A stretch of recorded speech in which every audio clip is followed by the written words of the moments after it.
How's it going, everyone? This is Adam from Slurv, Ship My Money on DraftKings, and I'll be breaking down the pitching for you for today, May 25th. I'll start with the early slate and go through the pitching there and then move into the late slate. As usual, I'll start with the cash pitchers that I like and then move into the GPP options that carry more risk but I think have more upside, and then finish up with the hitters that I think we should be using today. Starting with cash, I don't think I'll play any cash on DraftKings. I just don't like. There's not a second pitcher that I like for cash.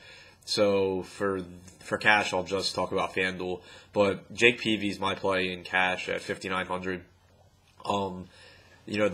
Like I mentioned, the higher priced guys all just carry risk. Arrieta's really expensive in not a great matchup. I think if you are going to play DraftKings, I guess you could go Arrieta. He's safer than Nola or Kluber, I think.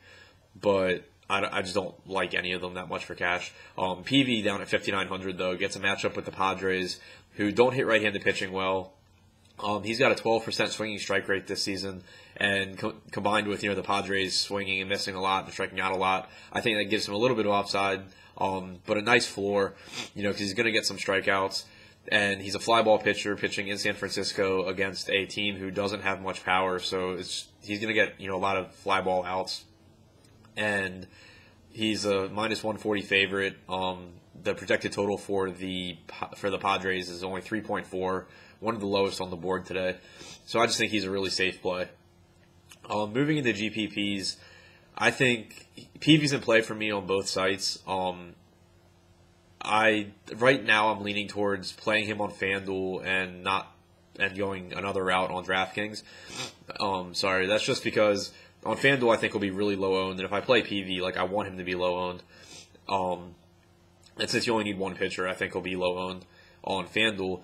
On DraftKings, I think he'll be low owned, but not as low as I would like, and since I think I have another option, I'm probably going to go that route.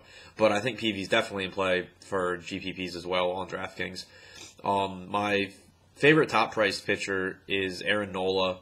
He's 10,700 on DraftKings, 8,900 on FanDuel, and I just prefer him on both sites because he's in a risky matchup with the Tigers, but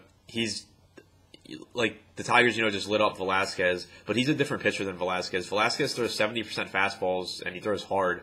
Nola doesn't throw as hard, but he throws 34% curveballs. He's got just a really, really good curveball.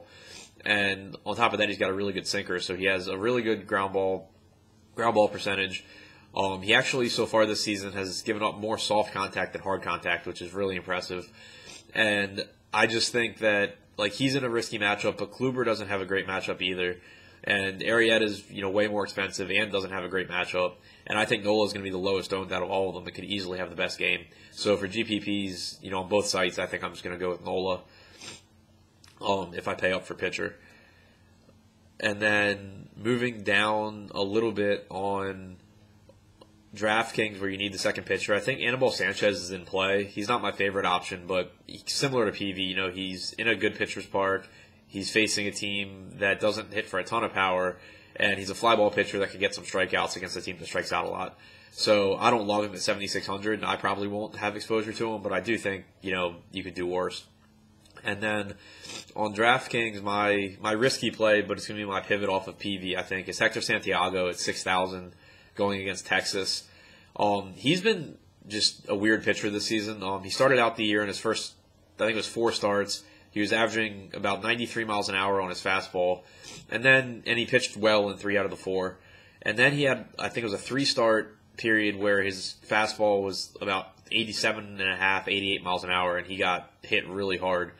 But then his last 2 starts, he's been back to 93 miles an hour and between 91 and 92.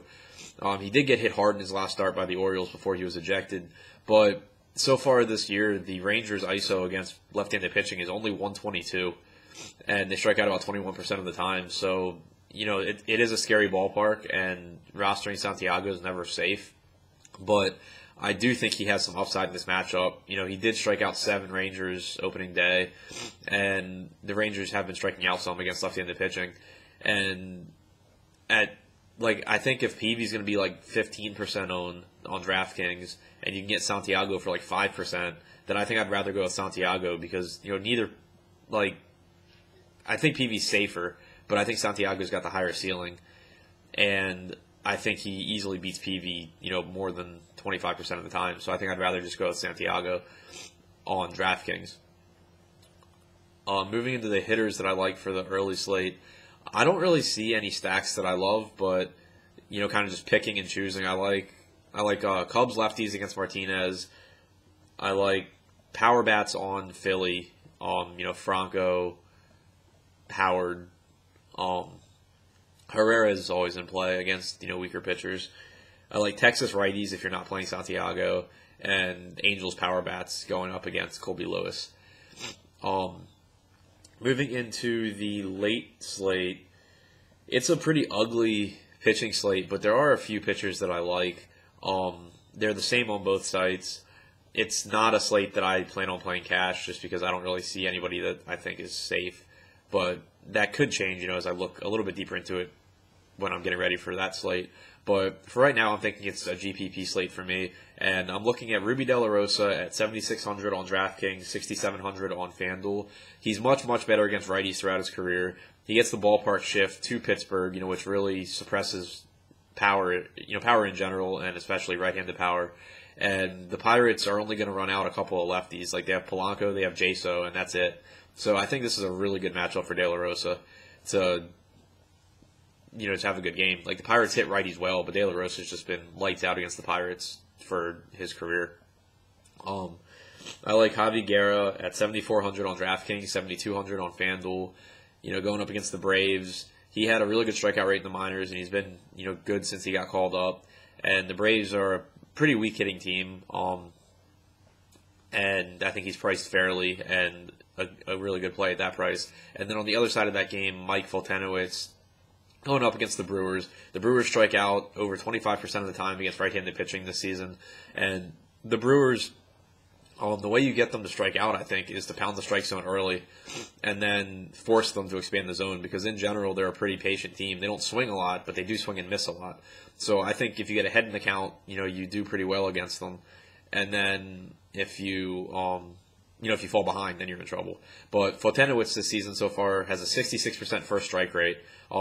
After that, he doesn't really pound the strike zone too much, but he does get ahead in counts. And I think this matchup sets up pretty well for him. So that's what I'm thinking for pitching for the early and the late slates. For the late slates, I want to target. I like the Tampa bats, going up against Nicolino, who's a bad lefty. So far throughout his career, he's managed to escape a lot of damage, but I don't think that holds up. He just doesn't strike out anybody. He's got like a 5% strikeout rate against right-handed batters, and the Rays will run out a lot of them. So I like that. I think the Rays will be popular, but I think some guys will be more popular than others, and you can really find some good spots there. I like Seattle going up against the rookie. They've been hitting well. Oakland's bullpen also hasn't been pitching well. Seattle's in a really nice spot tonight, I think. Houston and Baltimore, I like both sides of that game. I think Tyler Wilson's a decent pitcher, but he doesn't strike anyone out. And Houston has a lot of hitters who their main issue is that they strike out. And like big-time power hitters who strike out a lot. Valbuena, Rasmus, Springer. They just have – and then you have Wilson who isn't going to strike them out. And the game's being played in Houston, good hitter spark. So I like the Houston guys to have a good game. And then Baltimore going up against McHugh, who gives up a lot of hard contact to right-handed bats. And Baltimore's got a lot of them. So I think I'm going to like Baltimore bats there. I'll definitely be digging into that late slate in more detail once I get my roster set up for the early slate. So stop into the Slurve chat throughout the day and get my thoughts on everything as I get more information. Good luck today, guys.